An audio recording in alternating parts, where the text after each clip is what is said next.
This planet is at a tipping point. People are choosing open platforms powered by blockchains, ensuring money flows through the hands of everyday people. Is that institutional investors are getting engaged. A new wave of global institutions are investing in Bitcoin and blockchain technology, while demand for cryptocurrencies has reached historic heights, forever changing the way we give to the causes we care about, and how we exchange, earn, and spend. The future is decentralized.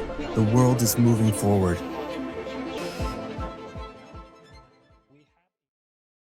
Jin Chao.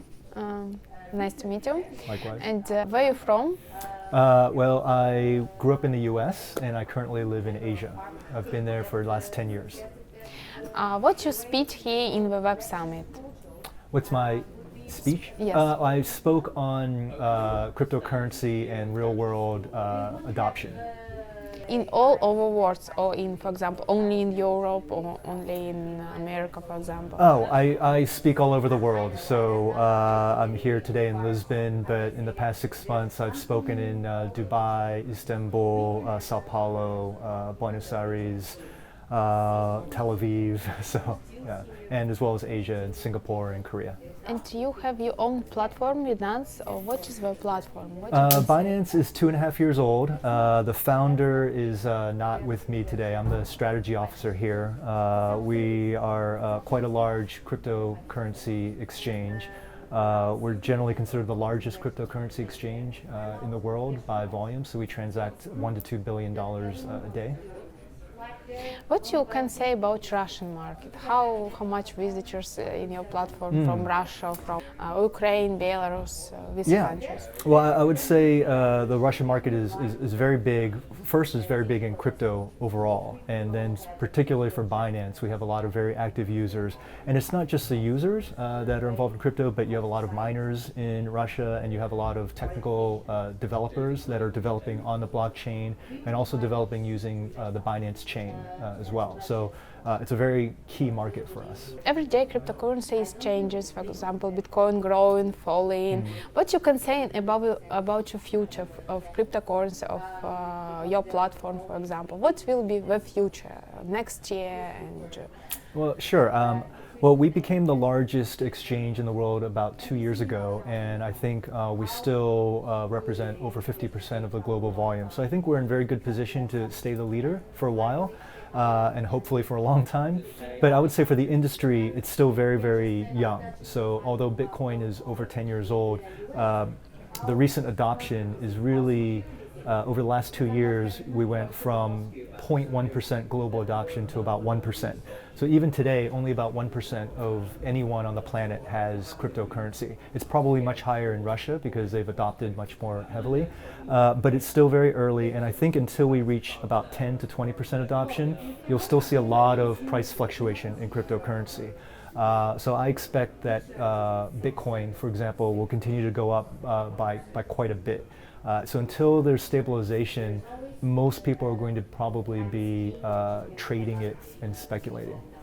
what you're thinking about, for example, I can go to another country and buy some goods for Bitcoins or now cryptocurrencies, not changes my money to from euro, Russian rubles, USD and something like this. What you're thinking about this, when it will be in cryptocurrencies? Well, that's the long-term goal, is that one day we're on a global currency, but there's going to be many different types of cryptocurrencies. So for example, you might have your own coin one day or token one day to sell assets or securitize assets that you own that will be exchangeable into Bitcoin or other coins and then used into perhaps my own coin.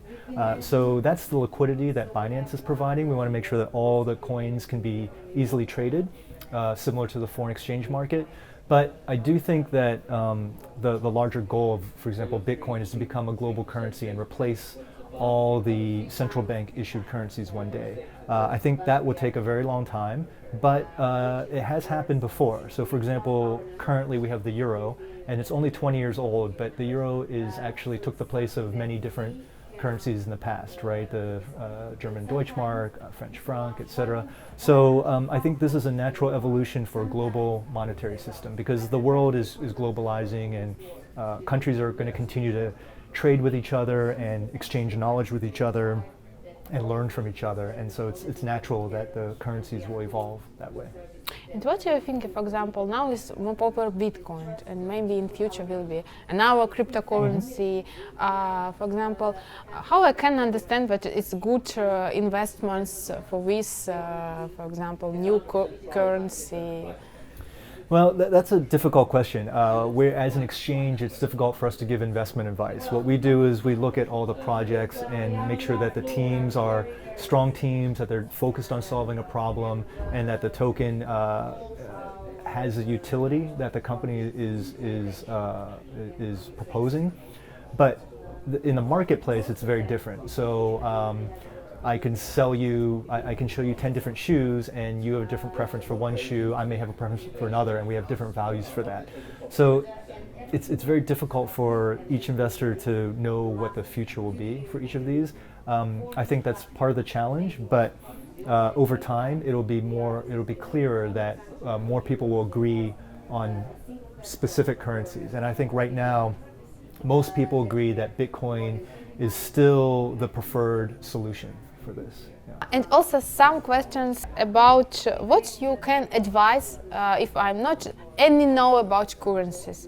What I can do, like as become investments or become understand what happens in the market, or maybe some platforms become an IPO and I can invest in these platforms. How I can understand that it's good investment in this platform in IPO? Sure. Well, I think the first thing, and it's the responsibility of all investors to do their own research, and Binance provides a lot of that research. So we have Binance Academy, which is really just to educate broadly. What is cryptocurrency? What is blockchain? How does it work?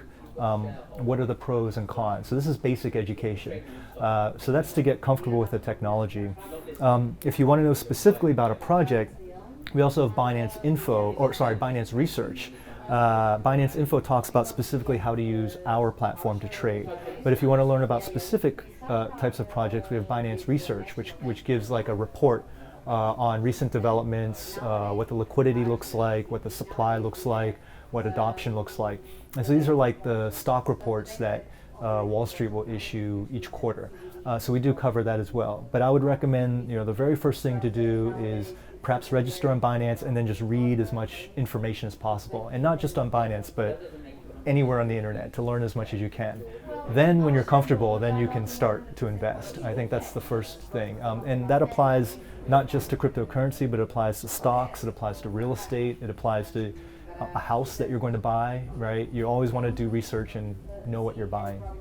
And I'm right to understand that do you have own academy when you can ask about cryptocurrencies, what I need to do now, right? Or no? Do we have our own? You have on your like as crypto academy when I can study in Binance? Yes, we have something called Binance Academy, which you can find on our website, binance.com. So it's a section that's a library of all kinds of educational material, and there's also a lot of video content as well. So that's Binance Academy. We also have Binance Info to teach you how to use our website and our application, our app, and then we also have Binance Info. So we have a lot of information out there for people to learn about. As well as 2 free learning centers dedicated to expanding crypto and blockchain knowledge.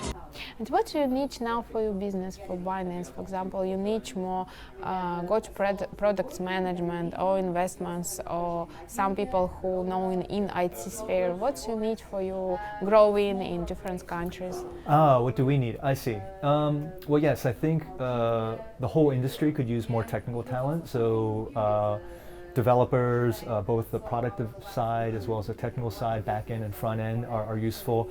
But also even just to do more partnerships to grow the ecosystem, not just with other crypto companies, but also with traditional companies. And I think a lot of traditional companies now are starting to have blockchain departments to understand how they can use blockchain and crypto in their business.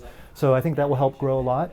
And then of course, the regulatory environment needs to evolve as well. I think it's much clearer here in Europe.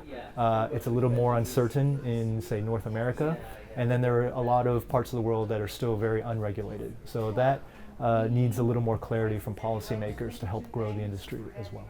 Okay, that's why if some people from the real sectors or from who doing developments in front end, back end can write you and be a partner of your platform. Yeah, I would suggest if anybody wants to work at Binance or with Binance, that you can also go to Binance.com and see what HR positions we have available. But even if you don't want to work at Binance, there's a lot to do. We have Binance X, which is a developer platform. So you can go to Binance X and take a look at the types of problems that we're trying to solve, and we give fellowships to developers who want to use our tools and create a solution. We also have Binance Labs, which invests in early stage projects to help them commercialize their solution into a business. And then if the business is successful, they have an opportunity to list on Binance and use Binance Launchpad, which is our initial exchange offering arm. So there's a lot of ways that we can help someone from the developer stage to the commercialization stage to even the listing stage. Okay, and what do you thinking about Web Summit? You coming here the next year? Yeah, this is the first time that Binance has come to Web Summit. It's a very large, probably the largest technology conference in Europe. And I think as cryptocurrency begins to be more widely adopted, it'll be more relevant for us to come. So I think one thing I learned on this one is that we need to prepare a little bit further ahead of time for all the meetings. There's so many different types of companies and so many different types of people and even media that we didn't know about. And so we'll definitely like to come back and hopefully get even more out of it next year. It's your first experience. This It's is so my first- global yes. conference. Yeah, this is my first time here, and there are other big conferences like this in other regions in Asia and North America, but I think this one is pretty worthwhile for Europe. Okay, thank you for the interview. Thank you for your coming in Web Summit. Thank you for having me, Anna. Yeah. Thank you.